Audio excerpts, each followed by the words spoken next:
For our last formal speaker for today, I would like to welcome back to the stage distinguished Professor Richard Osborne from Swinburne University of Technology.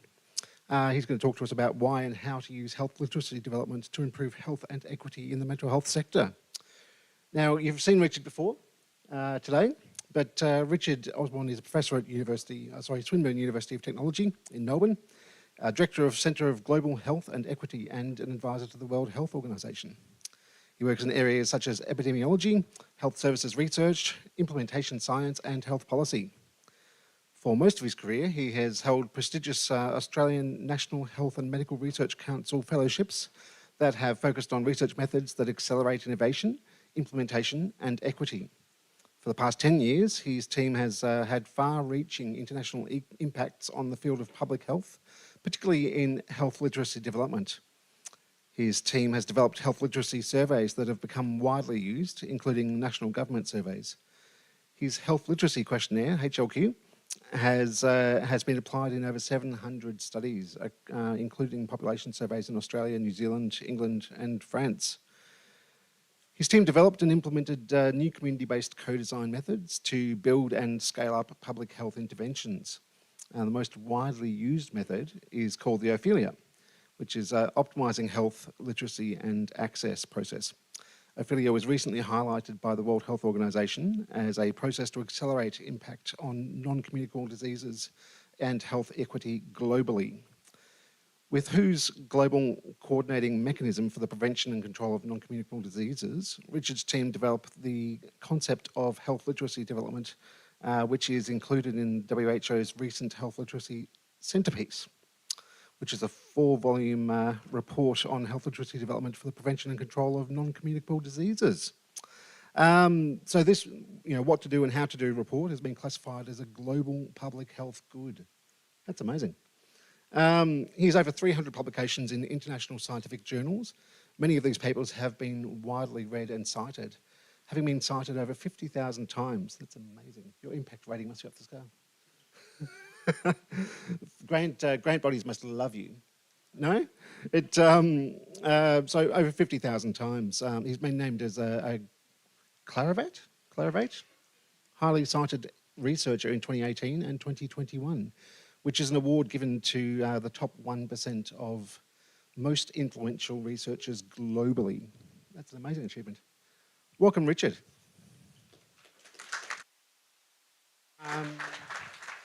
CT Standy? Maybe I'll...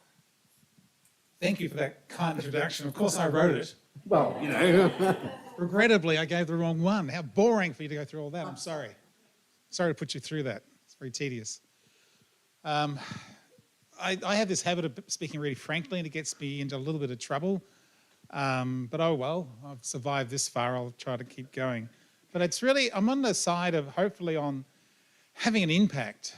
And as I mentioned in the earlier on, and certainly in the workshop, I'm dyslexic, and I've grown up. Well, I grew up thinking that I have a lot of evidence that I was stupid, but for some reason I never believed that.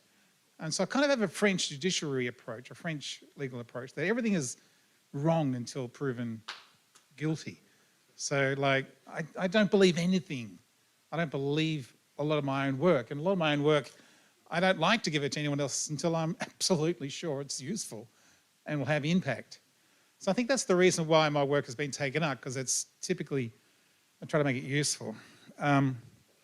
But I must say, there's very few times I've changed my presentation so much as what I have today, given all the extraordinary presentations earlier today, all the concepts, and just trying to make it, again, useful. And hopefully I've hit the mark. We'll see. All right, great energy in the room. What a great symposium. Let's get going.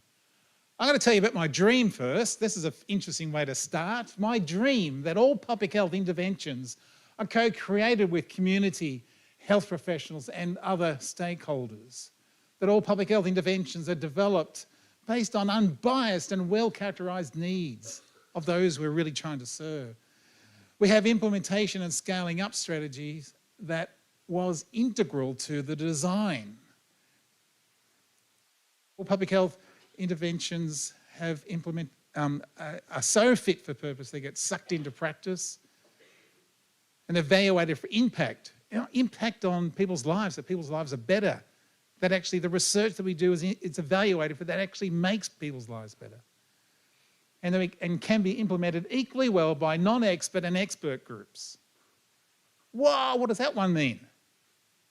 That us academics develop something that can be easily implemented by anyone in the community, anyone in health services that just want to get on with doing good work. So getting research out of the ivory tower, getting method, good method,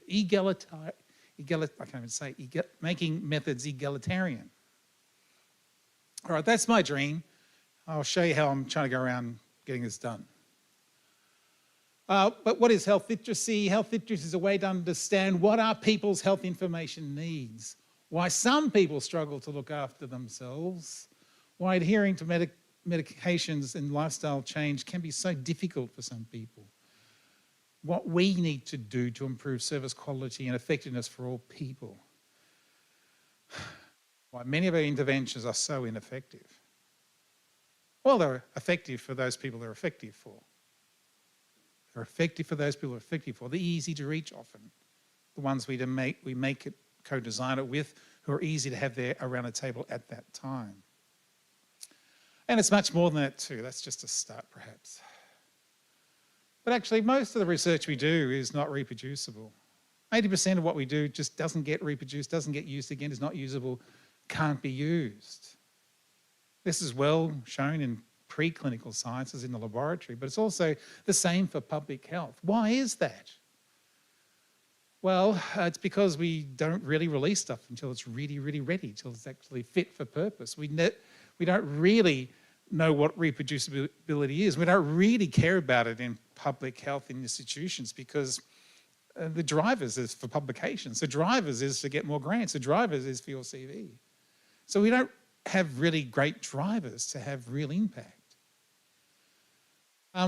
Is my research reproducible? Well, actually, I found this article because this extraordinary man, Glenn Begley, published this article in Nature, and he gave this presentation about reproducibility. It stirred me up so much. And I realised the mentors I had growing up in my research career were also obsessed with this. So I happened to be tremendously indoctrinated into reproducibility. Does this matter? Of course it matters. It matters a lot. We're using public and private monies all the time. We must do this much more responsibly. So how are programs and policies usually developed? Is there a particular method?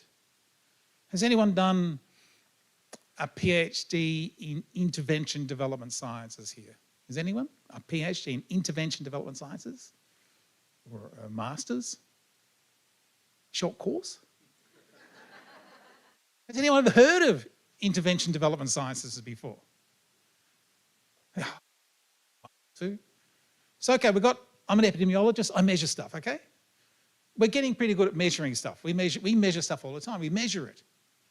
And then we're good at evaluation. Yeah, we do randomized controlled trials, we do program evaluation, maybe there's realist evaluation now. We can evaluate things.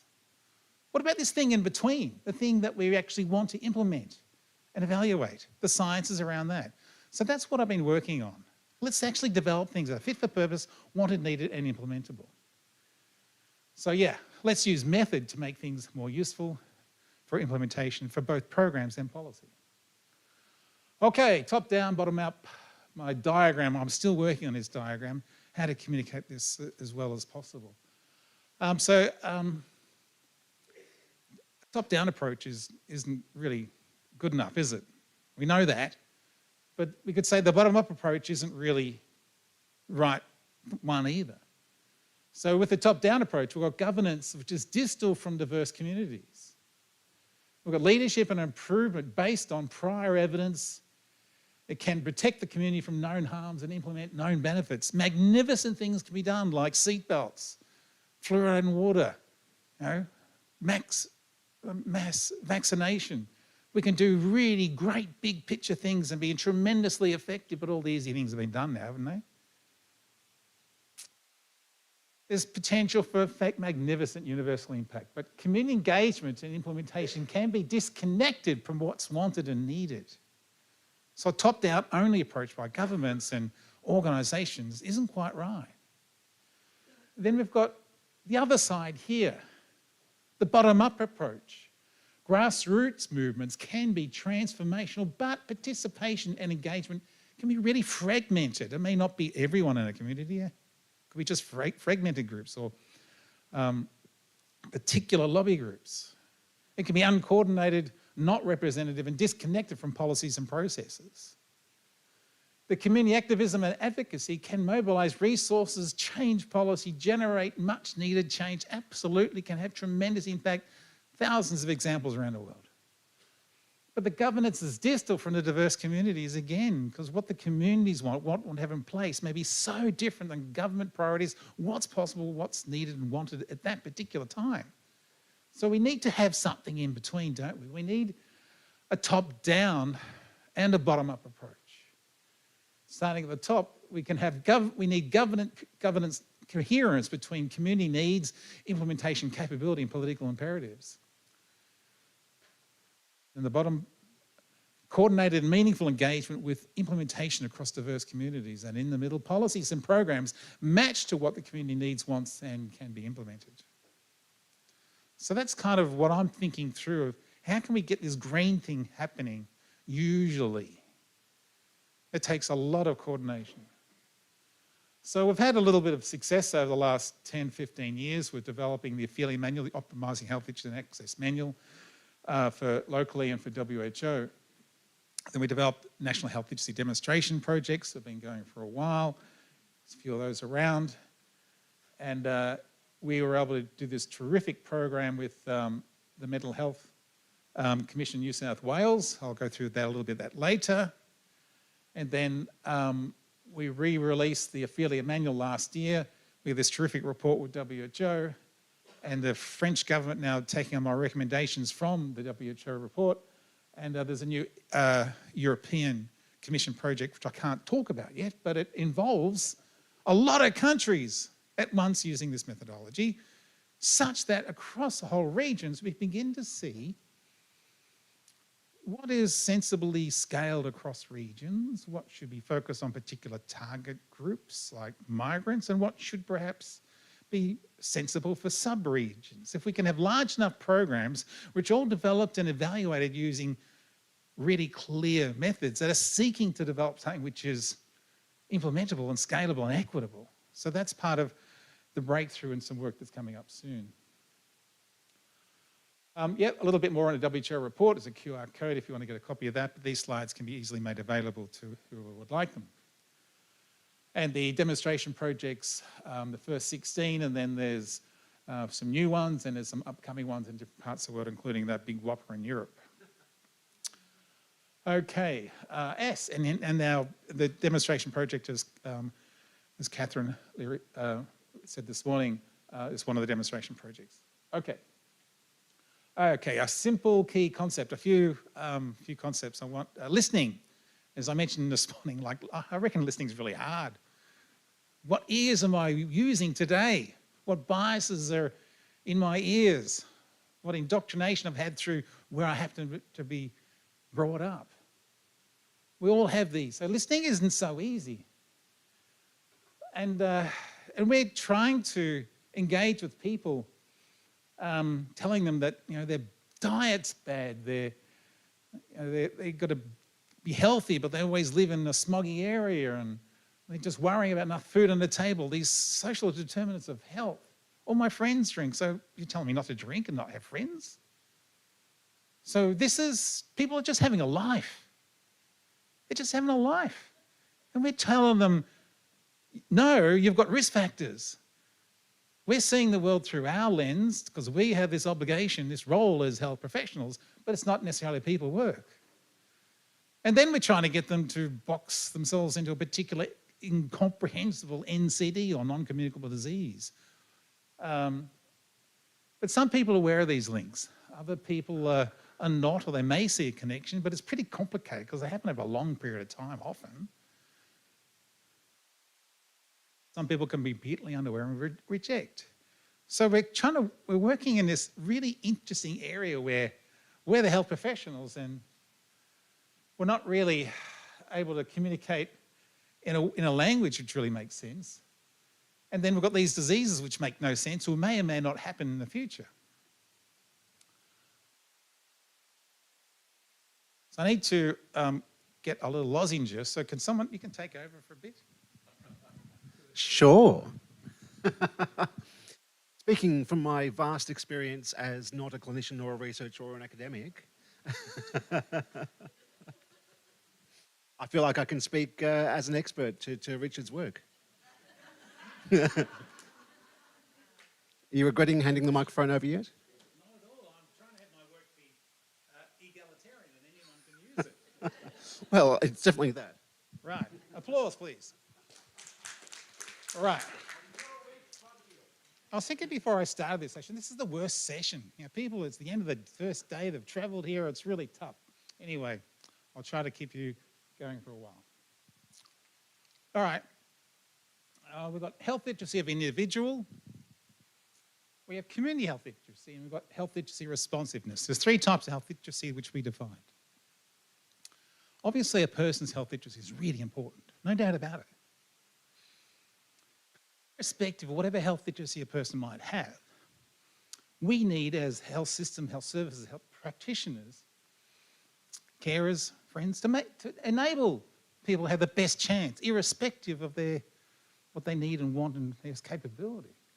But then, of course, it's all that people around, all those resources around the people.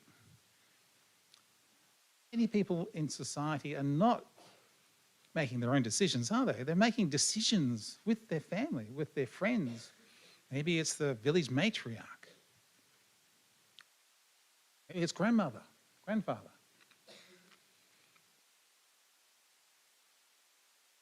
So a person could have very low individual health literacy, but they've got an amazing community, amazing friends, amazing support, amazing GP, amazing friend down the road.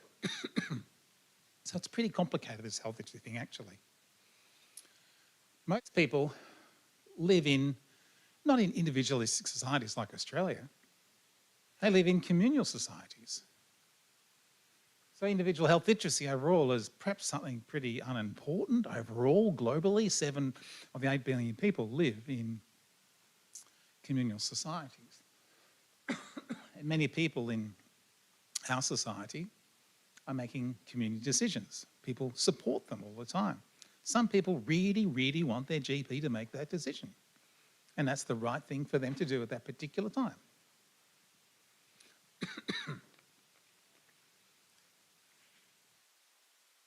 There's about 5 types of health literacy. We categorise them: accessing, understanding, appraising, remembering, applying. I have 2.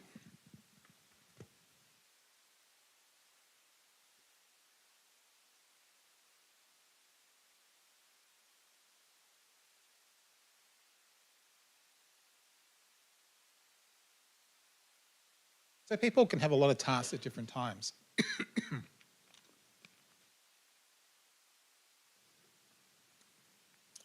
Remembering doesn't often appear in the list, but I think it's really important. People have got to remember the right thing to do at the right time. So there's quite a lot of work to do for people.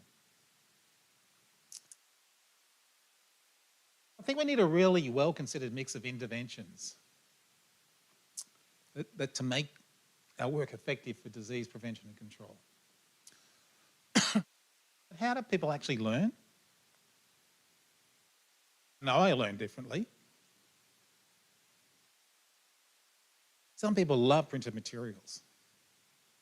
Some people only want to learn by talking to health staff. Some people, it's through media, TV, radio,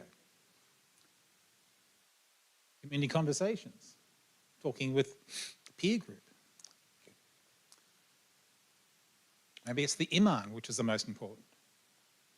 Then through social media apps, or arts and songs can be the most important for some people. And all these might be right for some people at some time, but not other times, or the right mix. And yet, most governments put out more 1 or 2 of these. It's easy, it's quick, looks good.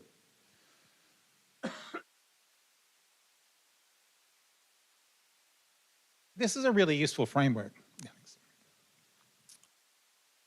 So when we're developing interventions, why don't we just look carefully at the task that's going to be done and look at the kind of materials, the learning styles. These are classic learning styles. Just this alone can produce really, really greatly improved education materials. So I won't go through this in detail, but just to say what people are talking about over dinner or down the pub or wherever,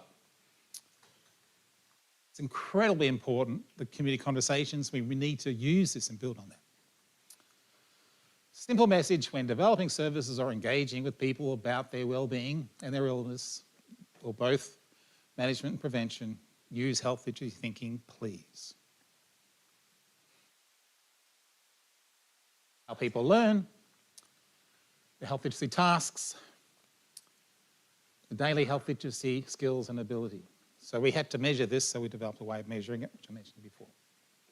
So, which is embedded within the Ophelia process, optimising health literacy and access, really trying to connect health literacy thinking to people at all levels of community and co-design, prioritisation, implementation of locally designed fit-for-purpose solutions. It's got 3 steps, which I won't go through in detail. You'll expect to see these in any kind of sensible research program, except we use this very careful process of assessing the mechanisms behind why people might be struggling, or the mechanisms by which they can do some things sometimes. A key point here also is that this tool is a strength-based approach, recognising that some people have strengths sometimes and not other times, but we've got to build on those strengths. Here's the questionnaire, 9 scales, fundamental things. I won't go through many of them, but feeling supported, understood and supported by providers, or social support for health, appraisal health information, ability to find good health information, understanding health information well enough to know what to do, some of the things. So people can have a great mix of these, and we developed the questionnaire, and those people who love questionnaires would recognise this is a pretty special questionnaire. In many languages, we're finding it is more than robust, used in many places. So the Ophelia process is used to develop the mental health literacy project here in New South Wales, in partnership with my university, with the University of New South Wales and University of Newcastle. Some of the people in the room were involved in this, so you could wave at me, and if you're still game, it was a really hard project, a really tremendously hard work.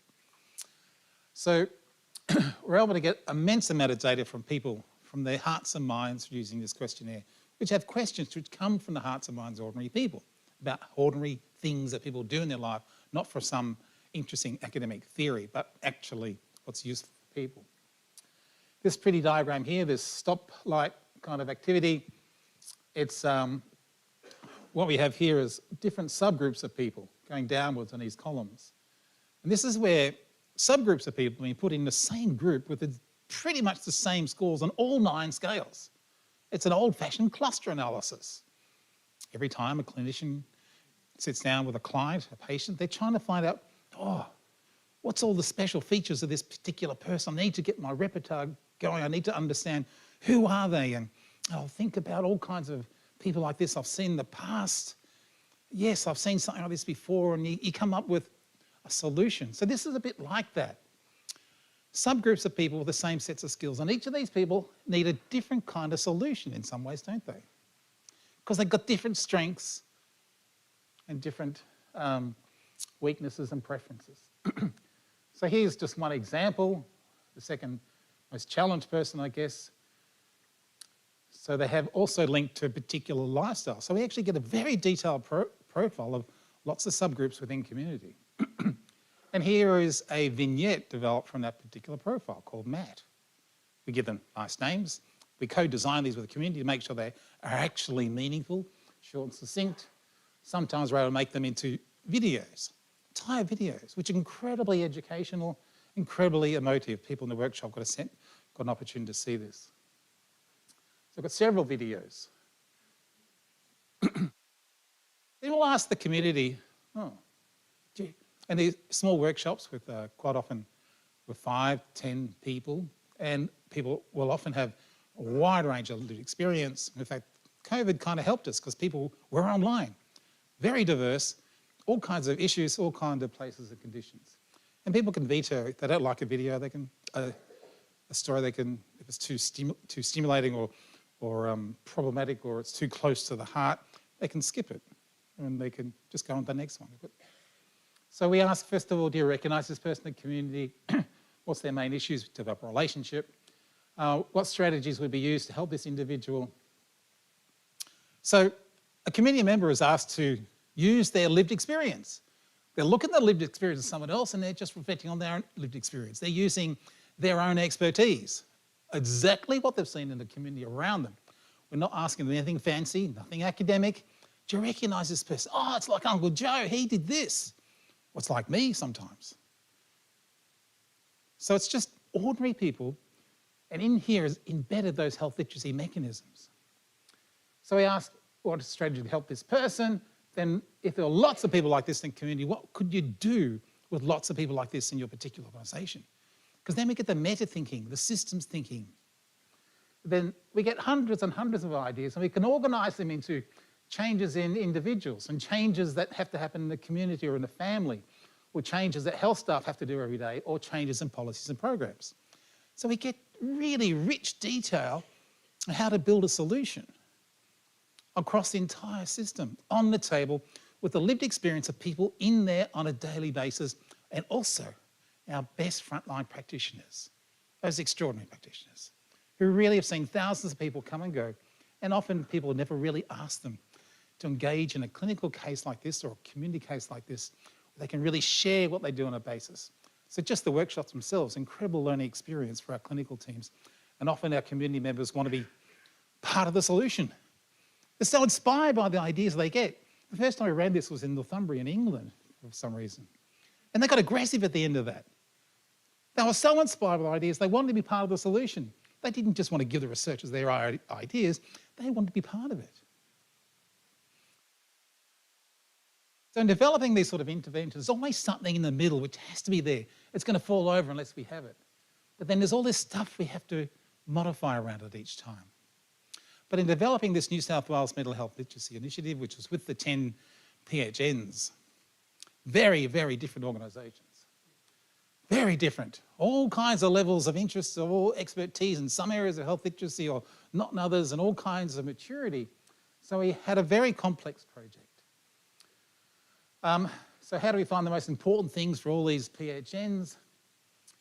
And yes, very different organisations serving a lot of people. We're really seeking to upskill the healthcare professionals right across the state, particularly through PHNs, so that they can improve services and systems systematically. And this is a program logic for those people into program logics. We really try to systematically understand what's going to happen right at the top, you know, right at the top.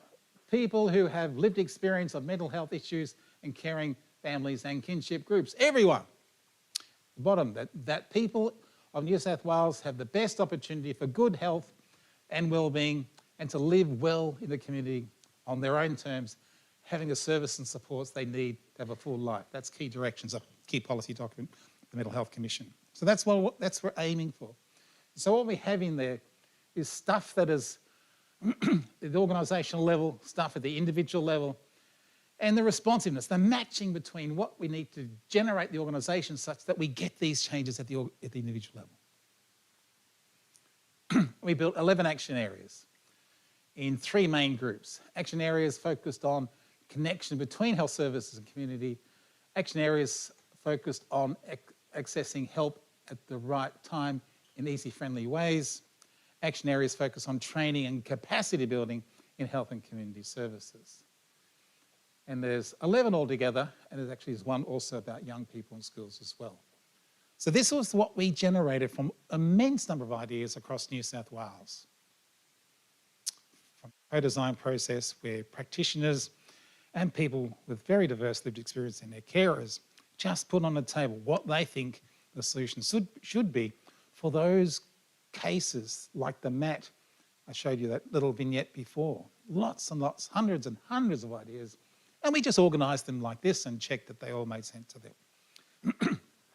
Under each of these is a long list of how it can actually be done within organisations. So this is what we're putting into a software package for a quality improvement services tool to enable organisations to easily assess and work on one of these or all of these at the same time, or what do they need to do with their organisation. Okay, so we're able to finish our program logic with the mechanism inside, and we're able to do a 3-point transformation program, orientate your organisation, evaluate your organisation, implement training. So lots of lovely videos with local famous people or other people, and lots of vignettes to use too for really to get grounded experience. This is built for a whole wide range of practitioners' services across the state. Okay, I won't be able to go through this in details, but all these 11 action areas have lovely material on them of what to do on Monday morning, practical stuff. Implementation on this, we did about 40 odd different kind of education training kind of ways in which organisations can use these on a daily, weekly, monthly, yearly basis, focusing on what they particularly think is needed or useful by them. So using good educational processes, standard educational processes of really having key learning outcomes and learning processes that practitioners and trainers could use on the day whenever they need. So I think I'm coming towards the end. It's going to look a bit something like this. So watch this space, keep ringing the commission and support them to keep pushing us to get it out there and work with you. I won't go through this, but just in summary, we really do try to have a strongly principles-based approach. We don't do projects, we don't do pilots, we don't really do programs, we really seek to do transformation. So day one of our projects is day one of scaling up. So we have a very deliberate program to make sure that every step is supporting us to have the material so this could be scaled up. Okay, this is my dream again. So this is my second last slide. So this is the sort of stuff I'm trying to do, that we're doing. Lots of great collaborators from all around Australia and many parts of the world now, really trying to build and improve how we do public health, improve services and health service research. Thank you.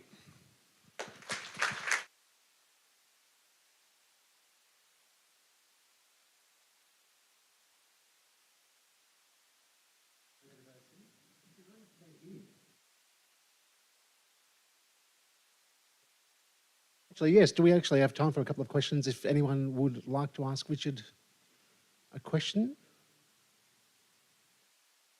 The pressure, it is getting to that time of the day. Well, oh, here we go. Welcome.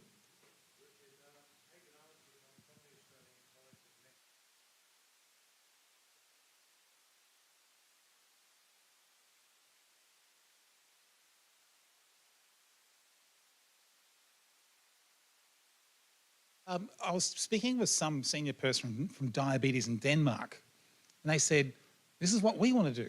So this is absolutely built for a person, no Cartesian divide. This is a person who's trying to have a life. They've got a mind and a body. So these are fundamental things. So I would see this, hopefully is relevant far beyond mental health, far beyond. So thank you for that question to highlight that.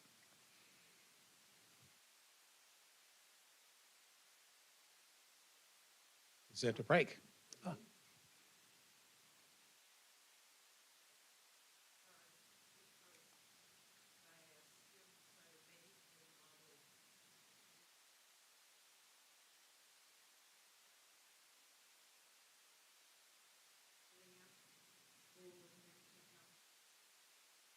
Just to repeat the question, the WHO has been criticised for being very medical.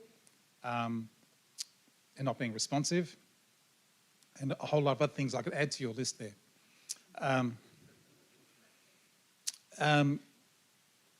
With this particular report, it is transformational. We're able to say that there's the WHO best buys, which are very medical, all this evidence around them, all this proven, all these randomised controlled trials, but they're designed for Mr. and Mrs. Average, for want of a much better term. And they will, by definition, increase inequalities and leave more people behind. So at least this one report in WHO, which is getting traction, is having impact. At least this one.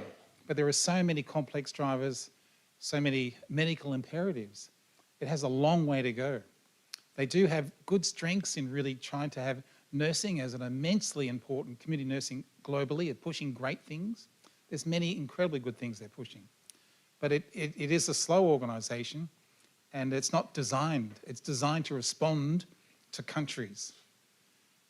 Doesn't have any teeth of its own. It's supposed to respond to all the requests of countries. So if we could get our government and many other governments to take a much more sociological and community approach to health and demand that of WHO, then WHO must change, because that's how WHO works as a UN agency. Interesting question. Great questions. Thank you. Oh. Be really interested in your experience on the importance and the role of language in transformation, and how you've dealt with that aspect of the transformation process. Oh, this is a fantastic question. So did you know that I've chaired 300 translation meetings for most of the languages in the world? The thing is, some countries, they can't get irritated because they don't have a word for irritation. How can you get irritated? There's no word for it. I'm sure there's people here from many other language groups. So with the Australian community, I can only listen with the kind of Aboriginal community with their language. I can only listen from the words and concepts I have. There's a whole lot of words and concepts that they have that I can't communicate to me because I can't hear them. So that's a really important issue. But I think one of the common things in humanity is being connected and being seen. So there are many, many common things. We've just got to recognise some of the mechanisms in the Western world just don't exist in other countries. I've just spent 6 weeks in Senegal, in West Africa, really trying to understand what is their agenda and what's important to them on a daily basis. I've done this with travellers or Roma people, gypsy groups is politically incorrect term. What's important to them? Family and dancing and love. And we have our agendas.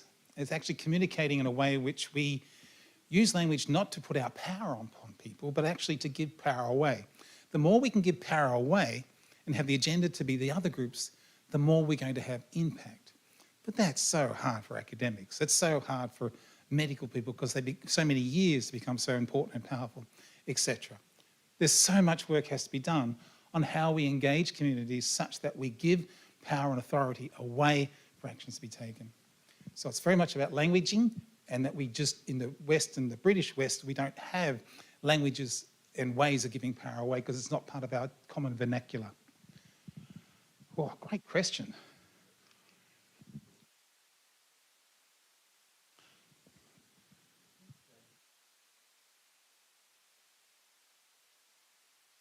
Thank you. And hopefully relax now. Thank you so much, Richard.